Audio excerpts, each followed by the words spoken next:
तो हेलो दोस्तों, आप सभी का स्वागत है रोजगार विद खुशी चैनल पर। मेरा नाम मनोज, मैं आप सभी का स्वागत करता हूं। तो आज जो हम पढ़ेंगे वो दक्षिण भारत का तीसरा वीडियो पढ़ेंगे। इससे पहले हमने 2 वीडियो पढ़ लिए हैं। तो जो हमने पहला वीडियो जो पढ़ा था दक्षिण भारत का, उसमें संगम युग पढ़ा था।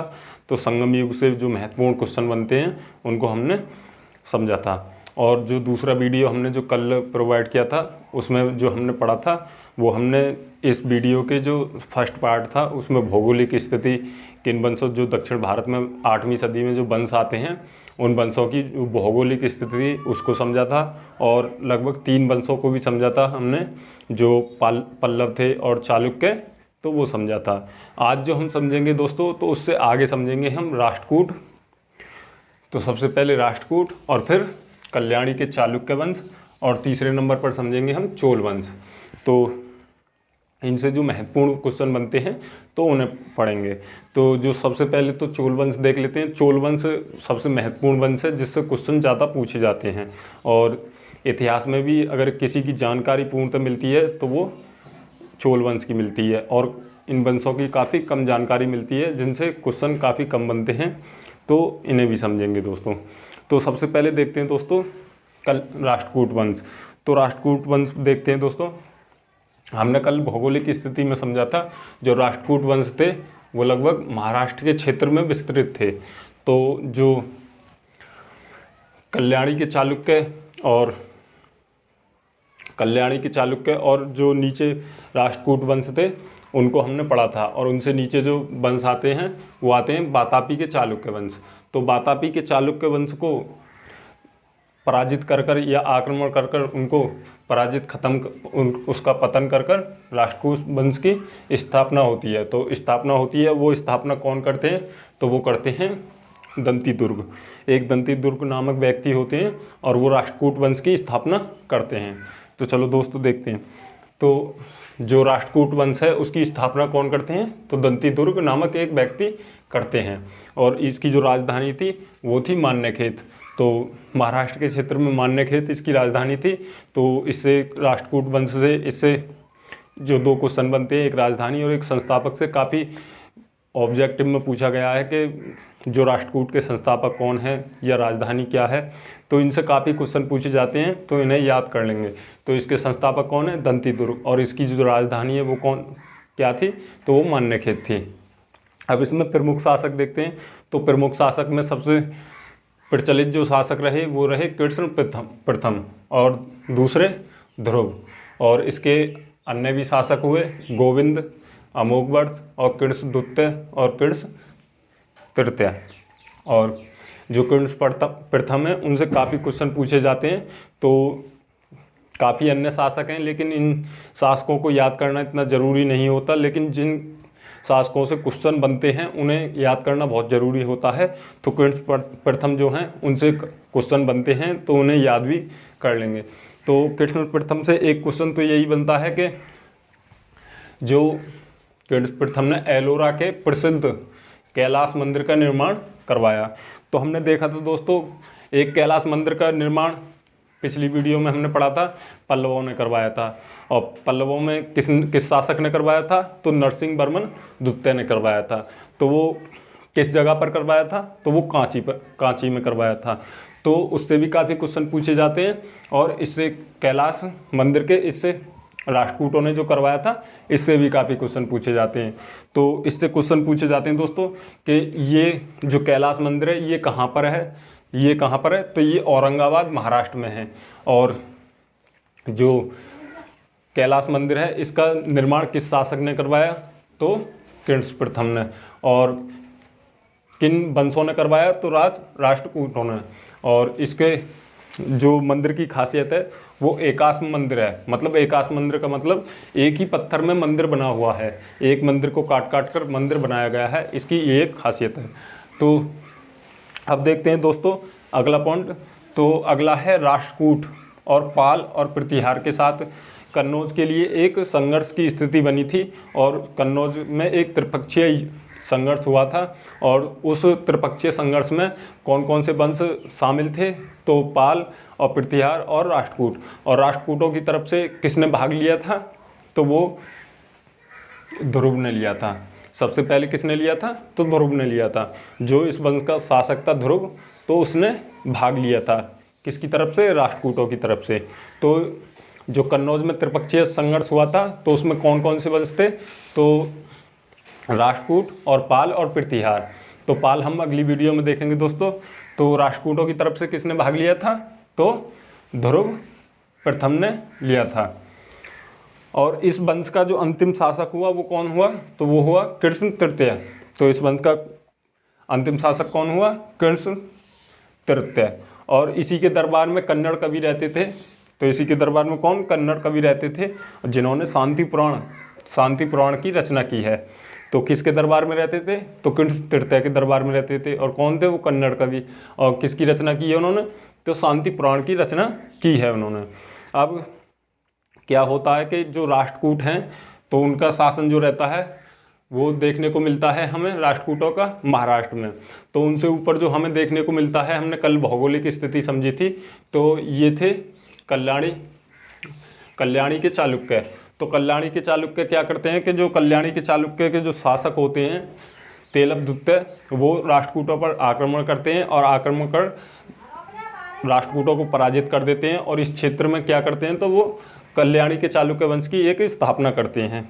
तो दोस्तों देखते हैं, जो तेलबदुत्य होते हैं वो कल्याणी चालुक्य वंश के शासक होते हैं और राष्ट्रकूटों पर विजय स्थापित कर कर एक नए वंश की स्थापना करते हैं। और उस वंश की स्थापना करते हैं तो उसका वंश का नाम है कल्याणी के चालुक्य वंश। तो इनसे जो क्वेश्चन बनते हैं इतने ही बनते हैं, और जो महत्वपूर्ण क्वेश्चन बनते हैं उन्हें भी एक बार पढ़ लेते हैं। तो अब इनसे अलग जो क्वेश्चन बनते हैं, राष्ट्रकूट क्या कितने धर्मों को मानते थे? तो राष्ट्रकूट शैव, वैष्णव और जैन और बौद्ध धर्म, सभी धर्म के उदारवादी थे। तो इनसे एक ये ताज़ा उदाहरण भी है यहाँ कि एलोरा और एलिफेंटा की जो गुफा मिली हैं वो महाराष्ट्र में, वो भी राष्ट्रकूटों ने बनवाई थी या राष्ट्रकूटों के शासकों ने बनवाई थी। तो एलोरा और एलिफेंटा की गुफा किसने बनवाई थी? तो राष्ट्रकूट और या राष्ट्रकूटों के शासकों ने बनवाई थी। तो इस जो एलोरा की गुफा बनी है, इसमें काफ़ी महत्वपूर्ण क्वेश्चन पूछे जाते हैं कि ये एलोरा की गुफा किस धर्म से संबंधित हैं, कौन कौन से धर्म से संबंधित है, या किस धर्म की सबसे ज़्यादा गुफा मिली है इसमें। तो उन्हें भी एक बार देख लेंगे दोस्तों। तो हम देखते हैं, तो 1 से 12 इसमें कितनी टोटल गुफा मिली है? तो इसमें मिली है 34। और इसमें लगभग 1 से 12 जो मिली हैं वो मिली है बौद्ध धर्म की गुफा। और 13 से जो 29 तक मिली है वो मिली है हिंदू धर्म की। और जो 30 से 34 तक मिली है वो जैन धर्म की गुफा मिली हैं। और इनसे जो क्वेश्चन पूछे जाते हैं, सबसे ज़्यादा जो गुफा मिली है वो किस धर्म की मिली है? तो वो मिली है हिंदू धर्म की। और एक क्वेश्चन ये भी पूछ लिया जाता है कि जो किस किस धर्म की गुफा मिली है राष्ट्रकूटों में, या राष्ट्रकूटों ने किस धर्म की गुफा बनवाई थी, या जो एलोरा और एलिफेंटा की गुफा मिली है वो किस धर्म से संबंधित थी? तो जैन धर्म और बौद्ध धर्म और हिंदू धर्म से संबंधित थी। और ये एलिफेंटा और एलोरा की गुफाएं किस क्षेत्र में या किस राज्य में मिली हैं? तो ये महाराष्ट्र राज्य में मिली हैं। और इनकी जो पुष्टि या उल्लेख किया था सबसे पहले, एलोरा गुफाओं का सर्वप्रथम उल्लेख जो किया था वो किसने किया था? तो वो किया था थेवियन ने, जो फ्रांसीसी यात्री थे। उन्होंने बताया था कि यहाँ पर गुफा हैं। किसने बताया था या उल्लेख किया था? तो वो किया था थेवियन ने। और एक बार इन्हें रिवाइज कर लेते हैं दोस्तों, काफ़ी अच्छा समझ में आ जाएगा। तो जो राष्ट्रकूट हैं इसके वंश के संस्थापक कौन थे? तो दंतीदुर्ग। और इनकी राजधानी क्या थी? मान्यखेत। और इनके जो प्रमुख शासक थे वो थे कृष्ण प्रथम, ध्रुव, गोविंद, अमोघवर्ष और कृष्ण द्वितीय और कृष्ण तृतीय।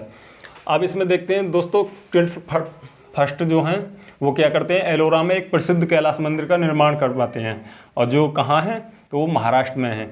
और राष्ट्रकूट, पल्लव और प्रतिहार के बीच में एक कन्नौज का त्रिपक्षीय संघर्ष होता है। और उस संघर्ष में राष्ट्रकूटों की तरफ से कौन होते हैं? तो ध्रुव फर्स्ट होते हैं। और इस वंश का अंतिम शासक कौन होता है? तो वो कृष्ण तृतीय होता है। और इसी के दरबार में कौन रहते थे? कन्नड़ कवि रहते थे। और उन्होंने शांति पुराण की रचना की है। और बाद में आते हैं तेलबदुत्य। और तेलबदुत्य इनको पराजित कर कर एक नए वंश कल्याणी के चालुक्य वंश की स्थापना करते हैं। और अगर देखें तो राष्ट्रकूट जो वंश थे, राष्ट्रकूट के जो शासक थे वो सभी धर्मों के प्रति अनुयायी थे और शैव धर्म, वैष्णव धर्म और जैन धर्म और बौद्ध धर्म के जुड़े हुए थे। अगर इनसे देखें तो इनका ताज़ा भी उदाहरण मिलता है, जैसे एलोरा की गुफाएं, एलिफेंटा की गुफाएं जो महाराष्ट्र से प्राप्त हुई हैं, वो किसने बनवाई थी? तो वो राष्ट्रकूटों ने बनवाई थी या राष्ट्रकूटों के शासकों ने बनवाई थी। इनसे क्वेश्चन काफ़ी पूछे जाते हैं। तो इसमें कितनी गुफा थी? टोटल 34 गुफा थी। और किस धर्म से संबंधित थी? तो बौद्ध धर्म, जैन, हिंदू धर्म और जैन धर्म। तो लगभग हिंदू धर्म से सबसे ज़्यादा गुफा मिली हैं। और जो इसका उल्लेख मिलता है गुफाओं का, जो सर्वप्रथम उल्लेख किया था वो किसने किया था? तो वो थेबियन ने किया था। अब दोस्तों बढ़ते हैं कल्याणी के चालुक्य वंश की तरफ। तो कल्याणी के चालुक्य वंश से ज़्यादा क्वेश्चन नहीं पूछे जाते हैं, तो कम ही क्वेश्चन पूछे जाते हैं। इससे ज़्यादातर यही क्वेश्चन पूछा जाता है कि इसके संस्थापक कौन थे। तो इसे भी देख लेते हैं।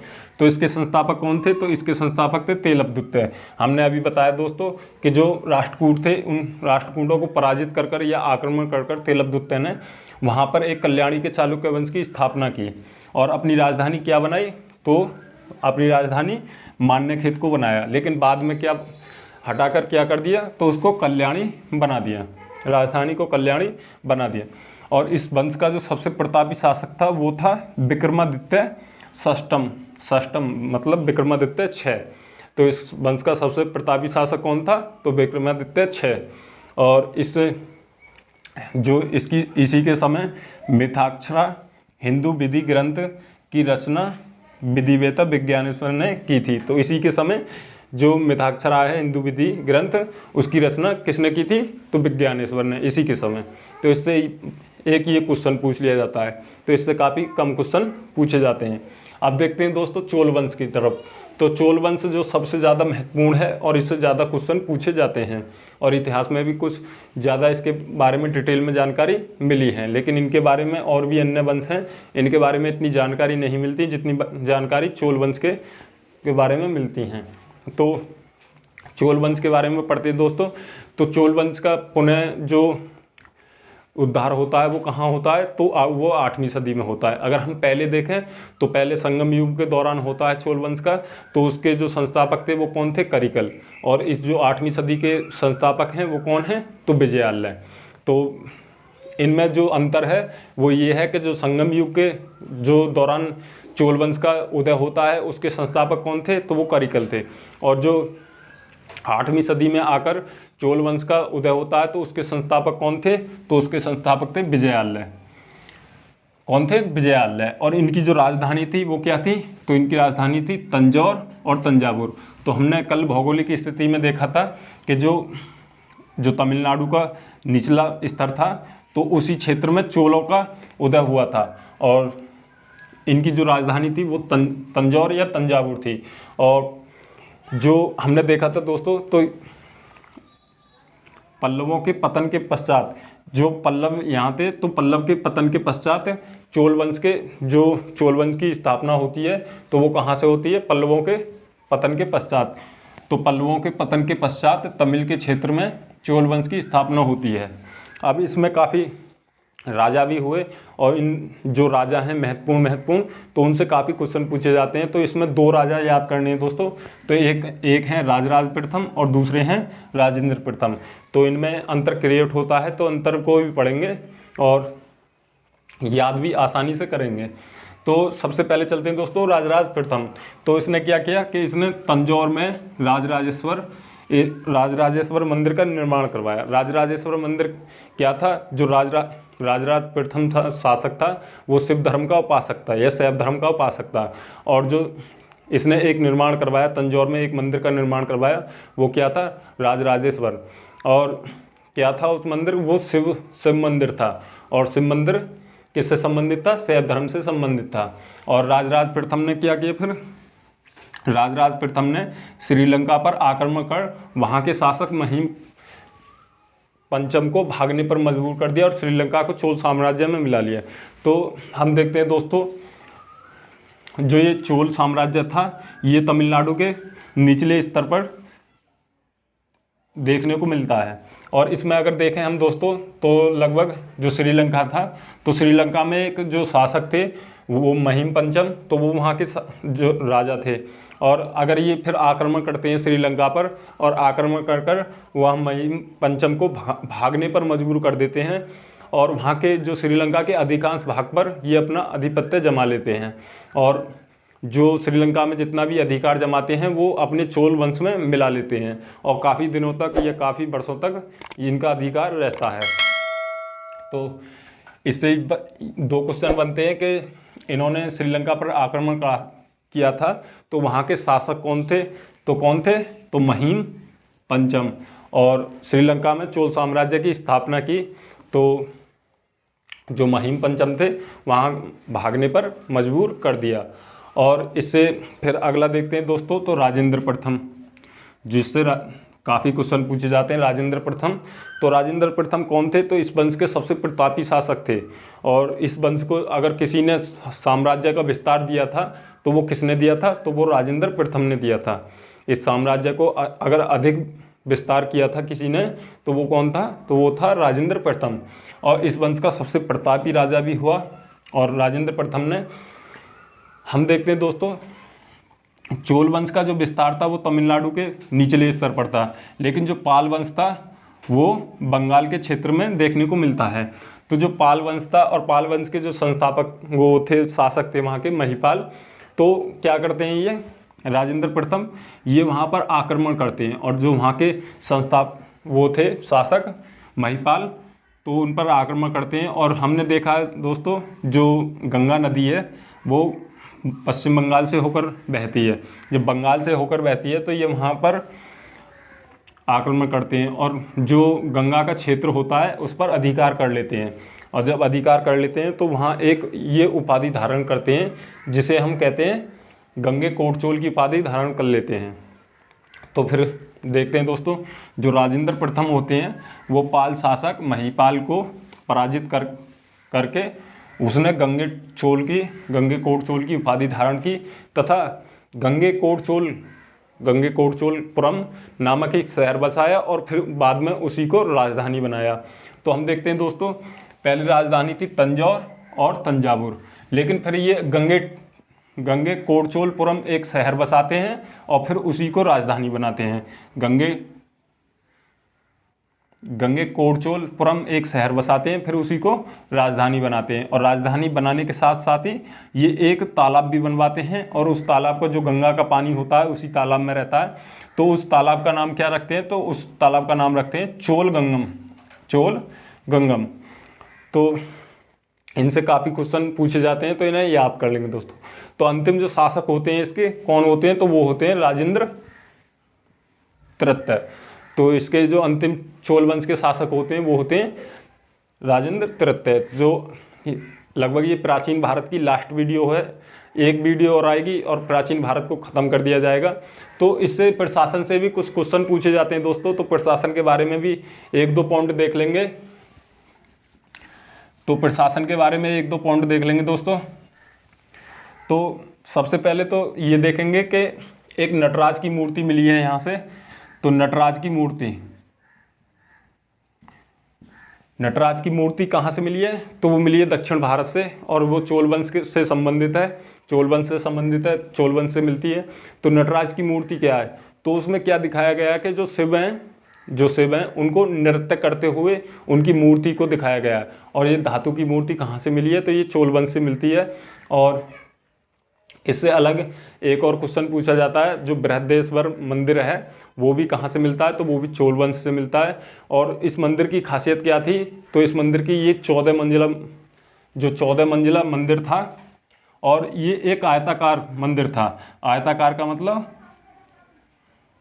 नीचे आयताकार, फिर आयताकार और फिर आयताकार, मतलब ऐसे आयताकार मंदिर मिले हैं। जो दक्षिण भारत में अधिकतर मंदिर मिलते हैं वो आयताकार मंदिर मिलते हैं। तो ये 14 मंजिल मंदिर था और इसमें देखें तो नटराज की मूर्ति इसी मंदिर से मिली है। और इसके सामाजिक स्थिति की बात करें तो सामाजिक स्थिति में हम देखते हैं दोस्तों कि जो वर्ण व्यवस्था थी वो 2 प्रकार की थी, एक तो ब्राह्मण और एक गैर ब्राह्मण। और जो इसमें जो लोग या लोगों की स्थिति मिलती है वो गरीबी और अमीरी की मिलती है। जैसे देख सकते हैं कि अमीरों के जो अच्छे कपड़े पहनते थे, अच्छे भवन, अच्छे निर्माण करते थे, तो गरीबी में वहीं कच्ची ईंटों के मकान भी थे और इतनी स्थिति ठीक नहीं थी और दासों की स्थिति काफ़ी निम्न थी। और अगर देखें उसमें धार्मिक स्थिति में, तो धार्मिक स्थिति में भी देखते हैं तो लगभग उत्तर हम भारत में देखते हैं तो उत्तर भारत में इतनी मंदिरों का विकास नहीं हुआ जितना दक्षिण भारत में हमें मंदिरों का विकास देखने को मिलता है। तो जो आयताकार भवन का निर्माण मिलता है हमें, वो कहाँ से मिलता है, तो वो दक्षिण भारत में देखने को मिलता है।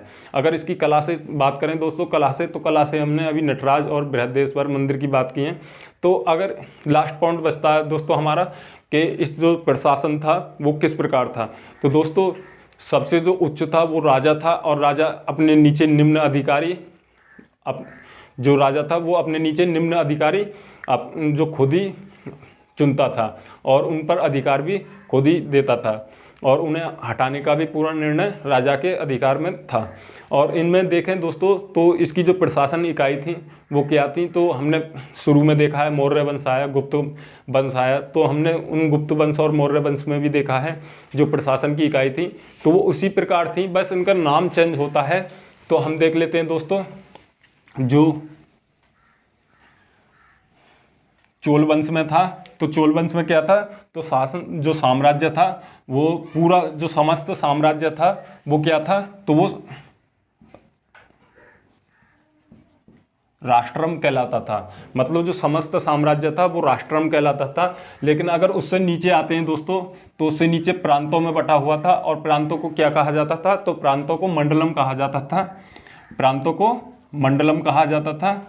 और इससे नीचे आते हैं दोस्तों तो इससे नीचे जनपदों में बटा होता है, तो जनपदों को क्या कहा जाता था, तो जनपदों को नाडु कहा जाता था।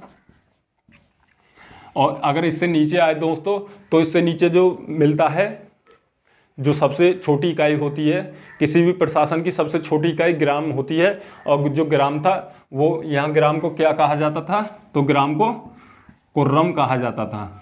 तो ग्राम को क्या कहा जाता, कुर्रम कहा जाता था। तो सबसे पहले हमने देखा सबसे बड़े स्तर पर क्या था, राष्ट्रम, और उससे नीचे स्तर पर मंडलम, और उससे नीचे स्तर पर नाडु, और उससे सबसे जो छोटी इकाई थी तो वो क्या थी, कुर्रम। तो आप कोई भी किताब लें और उस किताब से ऑब्जेक्टिव बनाने की कोशिश करें जिससे आपको अच्छा ज्ञान प्राप्त होगा और आप अपने आप में एक बेहतर फील करेंगे। तो जो हमारी वीडियो है ये लगभग एक और वीडियो आएगी और प्राचीन भारत को ख़त्म किया जाएगा और उससे आगे फिर हम मध्यकालीन भारत की तरफ चलेंगे। तो दोस्तों आप इस वीडियो को देखें और अच्छा अपने दोस्तों को शेयर भी करें। थैंक यू दोस्तों।